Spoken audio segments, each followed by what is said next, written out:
Setelah berjalan satu pekan diselenggarakannya Musabaqah Tilawatil Quran yang ke-33 di Kabupaten Aceh Timur, tepatnya 25 November 2017 malam, MTQ se-Aceh itu berakhir. Berakhirnya MTQ ke-33 tersebut membuat kemeriahan tersendiri bagi pengunjung, yang mana di malam penutupan tersebut kafilah tuan rumah menjadi juara umum. Bupati Aceh Timur Haji Hasbala bin Haji Muhammad Taib dalam pidatonya mengucapkan ribuan terima kasih kepada pemerintah Aceh yang telah memberi kesempatan kepada Kabupaten Aceh sebagai tuan rumah event Musabaqah Tilawatil Quran MTQ ke-33 tingkat Provinsi Aceh di Kabupaten Aceh Timur. Selain itu mewakili pemerintah Kabupaten Aceh Timur, Bupati juga mengucapkan terima kasih kepada semua kafilah kabupaten kota se-Aceh yang telah ikut mendukung terselenggaranya event tersebut.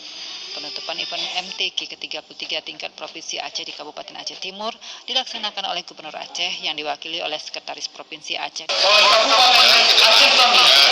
Yang bersaing di harapan ke-30 jumlahnya 3.335 ya, diraih oleh Kabupaten Danul wajar ya, meningkatkan dan harapan jumlah nilai 3.285 Aceh Timur diraih oleh Kabupaten Gidi.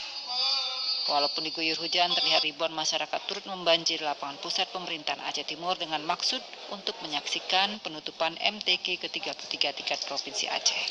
Dari Aceh Timur, Said Maulana, TVRI melaporkan.